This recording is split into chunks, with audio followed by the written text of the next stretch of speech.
Who else is, oh, then we have like a lot of staff members over there.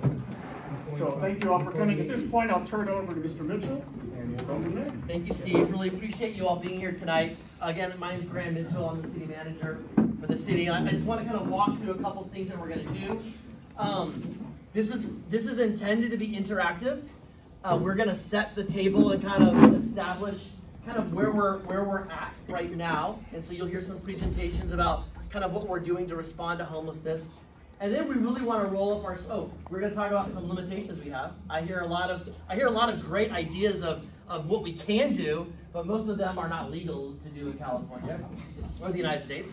It's called the Constitution of the United States. So we're going to hear from Mr. DiMaggio and Captain Ransweiler about that. And then we're really going to roll up our sleeves and have some tabletop discussions. I'll explain that a little bit from now. But while I'm introducing kind of some additional background, staff is going to pass around a really brief survey. It's 5 questions. It'll be the easiest test you take all year. Except we're going to ask you to take it twice. So you're going to take it now at the beginning, and then we want you to take it on your way out too. And we'll have it's the exact same questions. We just want to see if opinions change, ideas change, attitudes change.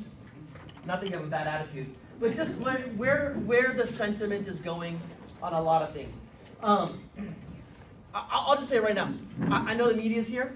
Hope that doesn't deter a great conversation from occurring. I think they're here because they think we're going to be talking about motel vouchers and that. These town halls were scheduled long ago. They were actually scheduled back in December, published in our last newsletter. And the intent is really part of the city council's goal is to have more interaction with our residents, for the city to understand what's going on and to have a better dialogue with everybody in the community. And so that's kind of the intent initially for this conversation. The other thing is sometimes we don't know what we don't know, right? And the most ignorant person is someone that thinks they know everything. And so we're not going to suppose that we know it all. And we think that there's a lot of brilliant ideas. And as we come together and bounce ideas off of each other and brainstorm at tables and hear different perspectives, we're hoping that your creative juices flow and that there's some big aha moments that occur. And we're gonna, after the exercise, we're gonna capture a lot of your information. We're gonna do that at this town hall and the next 3 town halls after this. And we're gonna hopefully develop more things that we can do, and we can move the needle even further than we are right now. And then we're going to reserve a lot of time for questions and answer. Council can answer questions. We have law enforcement staff. We have housing staff. I'm not going to call, well, I'll call it out. We have some of our consultants from Homestart. Karina Hernandez is here and her team. And so if you have some specific questions about what's happening really on the streets, they'd be really good resources. And I also want to thank the folks from the East County Homeless Task Force. If you're from the East County Homeless Task Force, can you stand up? Yay! Thank you guys for being here. They're going to help facilitate conversations at tables, and they are, again, our eyes and ears. They help us understand our blind spots, and so we're excited to have them. So with that, let me talk about some of the things that we have been doing, and I'm going to present really quickly an overview, and then I'm going to turn the time over to Jose Dorado, our housing specialist, that will go into some in-depthness what's happening. So really quick, El Cajon, set by the city council, it has 2 primary objectives.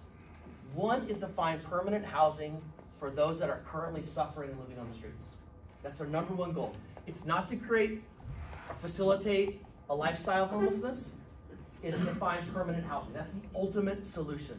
And there's lots of reasons why people are homeless, and you're going to talk about that at your tables. It means there's got to be lots of solutions around that area. And we've talked about it as a city council and as staff that until mental health and drug addiction are addressed, it's very difficult. It's going to be a very difficult challenge to solve. But our number 1 goal is permanent housing.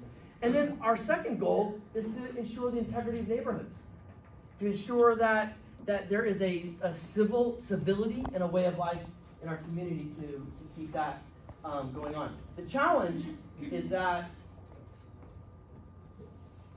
our hands are tied more than you would believe.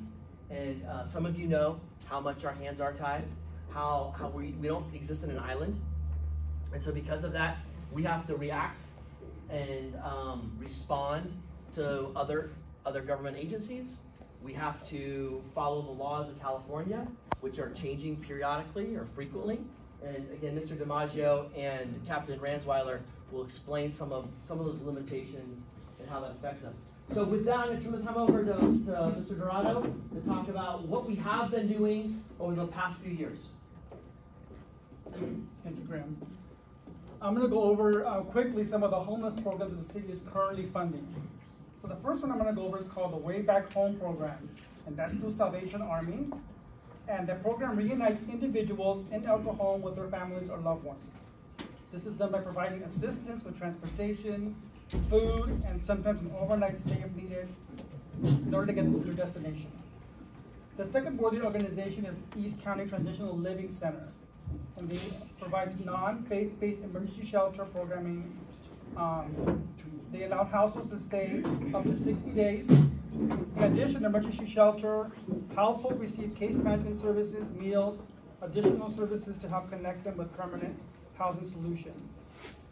The third organization is Berean Baptist Church. Through the efforts of some of our council members, 6 cabins were able to be built at a church site, and they are currently assisting families with children. The church works with service providers to place families in cabins and provide case management to connect them to permanent housing solutions. The next program is our Interfaith Shelter Network, and that is using churches to house individuals who are homeless. And some of the services that are directly provided by these service providers are housing navigation, housing assistance, outreach services. We also have an agreement with Crisis House that also provides various services. Also, we have the East County Homeless Task Force that is here, and the city provides support to them by providing funding to help sustain coordinated efforts in East County. And lastly, the city has a neighborhood quality of life team, which has city staff as well as a contractor work together to conduct cleanups around the city, including encampments. And then aside from these programs, staff continues to seek additional funding opportunities to continue and expand such programs. Okay, thank you. Some of the results of our efforts since 2020, we've helped for permanent housing in 2022, we housed 174 persons. Emergency shelter, 569. Outreach events, 26. Cleanup events, 311. And tons of trash removed, 264. So every 6 months, the staff provides a homeless update, usually in January and July of each year. So if anybody's interested in getting the homeless update of what the city's efforts are, they can participate in those council meetings that are usually in January and July. And the data that is provided in this slide is from a council update that we did on January 24th of this year. That concludes my presentation.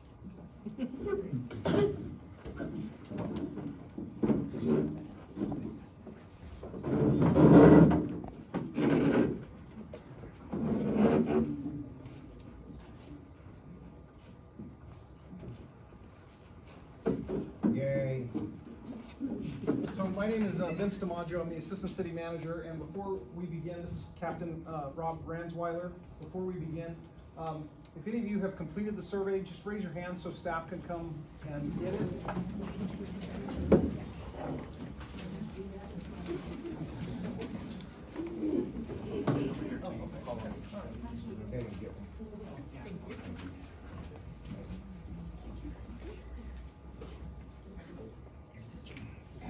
Okay, so I'm going to touch a little bit on the political and legal limitations that we have.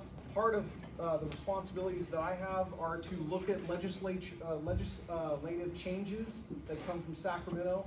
And if any of you go to or watch the city council meetings, you'll see me often give that report to the city council so that they understand what changes are being proposed in Sacramento that can affect us. I will tell you something you already know, that the state legislature is controlled by a supermajority of one party, okay? That means when you have a supermajority, you don't have to really even listen to what the other party is saying. And the way it works best in our form of government is dialogue, compromise, talk about different ideas. None of that is happening. You have one group here, and if it were the other party, I'd be up here doing the same thing. So I'm neutral, politically neutral. I'm just telling you what's happening with the current state of affairs. And I think what we saw recently was the elected district attorney of San Francisco get recalled because of a refusal to prosecute individuals, homeless, that were robbing stores, robbing people, doing bad things that were not getting prosecuted. What has happened in the last 5 years is that there's a concerted effort to decriminalize almost everything. Okay, we had a proposition that was sold to us called Safe Streets, Safe Schools. Had nothing to do with that. It's the importance of when you vote, you've got to read everything, because the title, they're allowed to title it anything they want. Well, what did Safe Streets, Safe Schools do? It allowed an individual to walk into any store and take almost $1,000 worth of merchandise and be charged with a misdemeanor, which is, I'm going to give you a ticket. Okay, that's still happening today. That was voted on by the voters in part because it was titled wrong. And so what's happening is homeless individuals are going into Dick's Sporting Goods, Big Five, they're going over to the tent section, they're grabbing it, they're running out. Who wants to prosecute that? Okay, they're not gonna, the asset protection folks at those stores are not gonna chase down homeless people. It's a loss. So they're only gonna get a ticket, they're not gonna get incarcerated, and that's where the tents are proliferating, because that's what's happening. There's no prosecution of those crimes. There's numerous laws that have come in the last 5 years that I've reported on to the city council, a process of legalizing drugs at every single level. Every single drug, there's a state assembly member named, represents the Bay Area, last name Wiener, wants to, that's his goal. That's his goal in life. He wants to legalize everything. And so he's got a bill, it's a 2-year bill, that seeks to legalize psychedelic mushrooms, LSD. These are the latest things that are coming down the road. And when you look at homeless individuals, they are in the throes of mental illness 95% of the time. These are people who are desperately in need of assistance, but the government, the legislature really is of the opinion that this is a lifestyle that we should protect, that we should allow them to do that. So we're in a very interesting time where there's not a whole lot of governing happening. There's a lot of social programs being thrust upon the communities in California. And so between the decriminalization of everything, the lack of incarceration, the desire to avoid incarceration of individuals who break the law, which is other laws that are coming down, the desire to legalize everything that used to be illegal, we're seeing a lot of social programs and not a lot of actual governing. How many state-run hospitals are there? How many state-run mental hospitals are there that we can put homeless individuals who are in the throes of mental illness? There's very few. And they are defunded more and more every single year by this legislature. So, lack of facilities. Most people are covered by state health insurance of one type or another, and that covers a sliver of the type of treatment that these people actually need. So most of it falls on the private sector in one way or another, and it becomes very expensive. So there's a whole host of limitations that we have. Now, jurisdictionally, I'll just say briefly that I've worked in a lot of places. I was a city manager in Texas, I've been a city manager in California, and this is the first time I've come to a place where when the county passes a law, they make it incumbent upon all the cities. Usually when a county passes a law, usually it's only the unincorporated areas, and the cities are still able to do what the cities want to do. That's not the way things have happened here locally. So there are jurisdictional limitations because we have a lot of the same type of philosophical beliefs at the county level that we do at the state level. That's just the fact of life. Financial, I think I hit upon that in terms of just the sheer cost of providing people the help that they need to overcome the challenges that they have. And so there's a lot of demands on tax dollars in Sacramento going to the places that the legislators want that money to go to, and very few, just a very few dollars are going, proportionally speaking, to mental health services, from the state at least. And so now I'm going to turn it over for some practical ideas about what happens here locally and how law enforcement is challenged to deal with it. Captain Ransweiler. Thank you, sir. Don't want to stand in front of the bright light. So to build on what the assistant city manager said, there's an ideological belief of trying to handle our problems without incarceration, trying to reduce the prison population. It started back in 2011 with prison realignment. You mentioned the Safe Routes to School Act in 2014 that rose the amount of a misdemeanor. So it used to be at $400, now it's $950. It changed the amount of grand theft, all the way up to $950. You have to steal, write a bad check, or do something that's greater than $950 in order for that to be a felony and considered grand theft. And lots of other ideological things. Then you throw in this little thing called COVID, and COVID accelerated, because there had been some discussions in the state of California about zero bail, there were discussions, but they didn't happen, right? COVID enabled the state to bring forward zero bail, which means that we pretty much couldn't book anybody into jail during COVID. You could, go into a 7-Eleven, steal $949 worth of stuff, walk out, punch the clerk on your way out, steal a car, have dope in your pocket, get arrested by a police officer 3 minutes later for all of those crimes. They're all misdemeanors. We write you a ticket, we issue you a court date, and because of COVID, they weren't actually having court. And so it didn't matter if we issued court dates because they weren't doing court. The courts were closed. And so when the courts finally reopened, they were extremely backlogged. Now, in communicating with the district attorney's office, they're getting caught up. They're much closer to being caught up than they were before, but they have lots and lots and lots of felony trials. So a lot of the misdemeanors that we sent over to the district attorney's office to be issued got dropped. In fact, in the city of El Cajon, we only have one misdemeanor illegal lodging citation that even got picked up by the DA's office. And so of all of the cases that the officers do on the street where they're contacting people for illegal lodging when you call, only one has actually been picked up by the district attorney's office.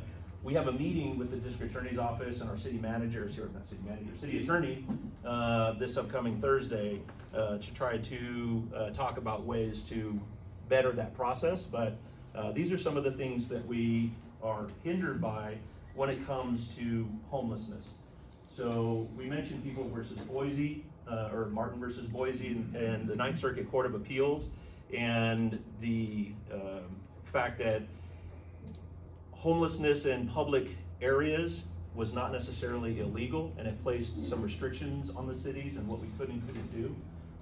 The city does an outstanding job working with ECTLC, a resource that we have for shelter beds in order to work within that Boise case. But it's extremely difficult to get somebody actually off the street and into an incarceration facility for a crime, even though we view the crime as significant. It's extremely difficult. So there's so many different directions and so many different avenues that we could go down. I know there's going to be different questions and different scenarios, individual experiences that you are going to have that you're going to want to throw out later. And when we do the questions and answers, I'll be more than happy to get more specific into individual areas. But I think that's a fairly good overview of the restrictions that we're working within right now. Thank you, folks. Okay, so you've heard us talk enough. Now it's time for you guys to talk. We want to hear you guys talk. We know that you may have questions specifically about the programs that we're running, because we just provided a really high overview, as well as some of the limitations. So we're going to have staff walking around, and the city council is going to walk around while you're having your facilitated conversations, and we can answer questions that you may have. but we want there to be a nice free flow of topics. So each table, you guys want to hold up your table, table 3, your piece of paper. So each table has on it 3 questions. There's a total of 6 questions, so not every table gets to answer every question, but every table will address question number 3, and almost every table will address number 1 and 2. So there'll be a lot of overview of those questions. So each table has a facilitator. They should. If not, we'll figure that out and we'll get someone over there.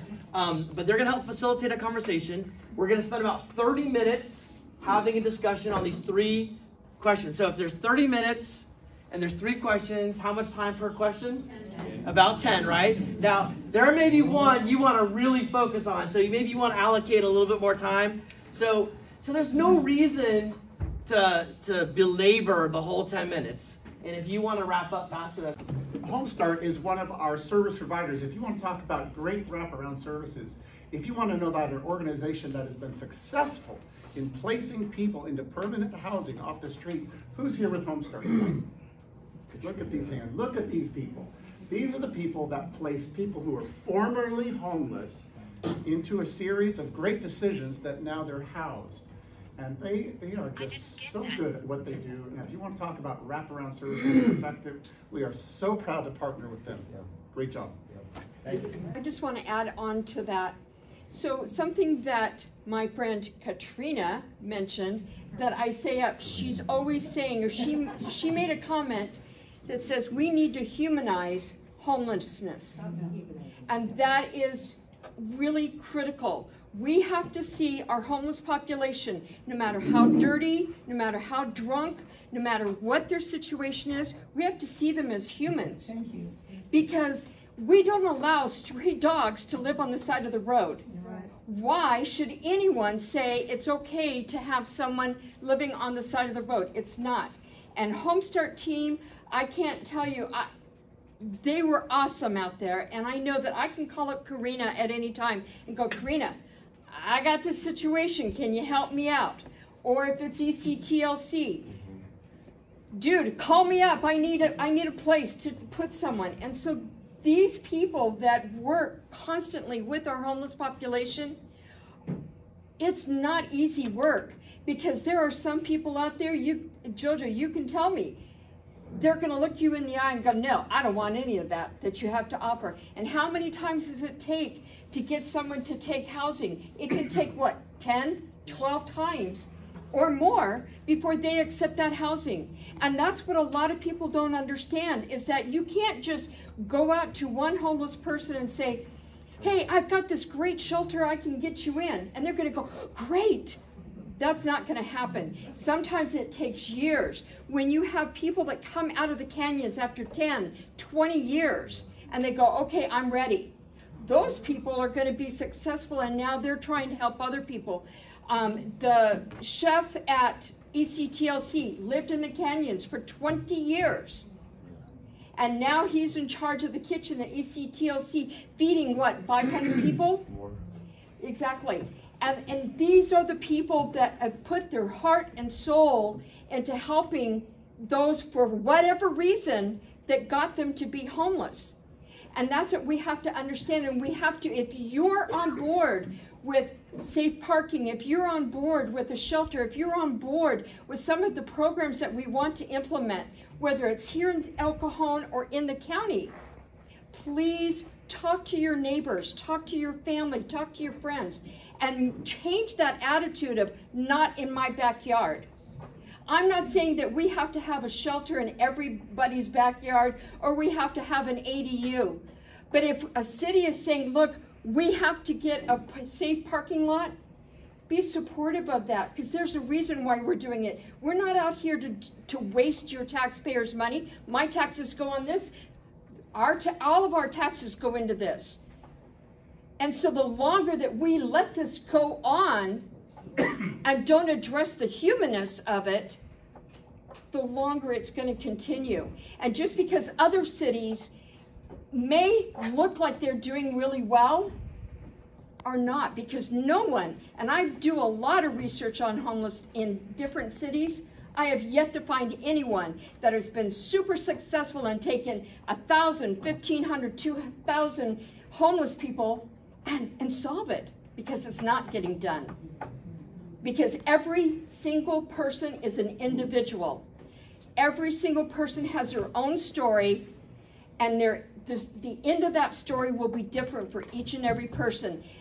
And like Phil, student, city council, me, homeless, teenager, city council.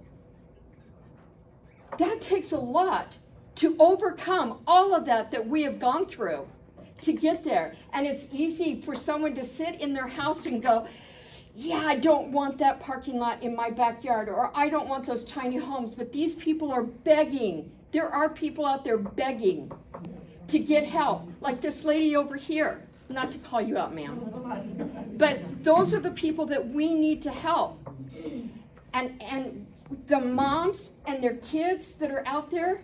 My 8-year-old brother was, when we were homeless as a teen, he was 8 years old. Imagine being 8 years old, living on the street, or living in a roach-infested motel. We didn't have shelters in 1972. So these are the things that I want you all to take away. This has been an awesome evening, and I want you all to think about who you see on the street and who you can help, and just have a little bit of compassion. You may never want to support anything. You may never want to put another dime into another program, but at least have some compassion for your fellow human beings, because anybody can end up in that situation. And so I encourage you all to keep in contact, to keep up on it. And if you've got great suggestions, we're all open here to take your emails and listen to your solutions. We know the problems. We've heard the complaints. We've heard the problems and everything that's going on. We want your solutions now. And that's what's really important.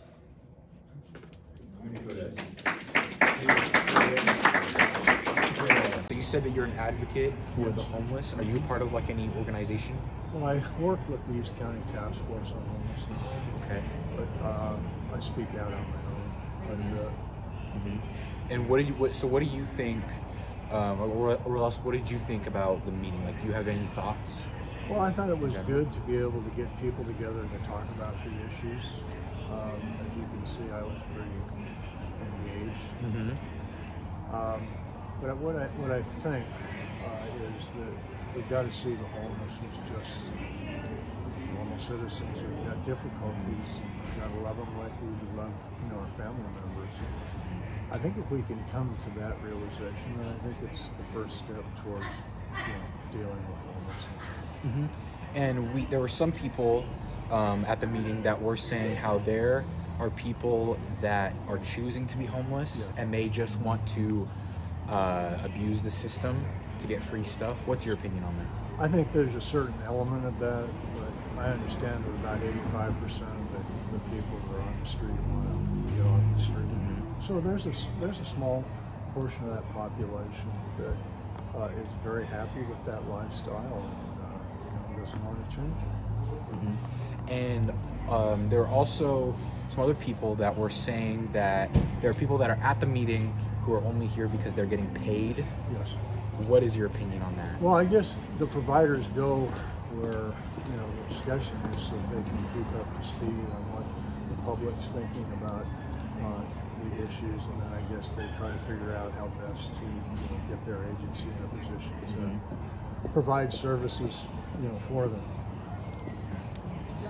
Absolutely. Okay.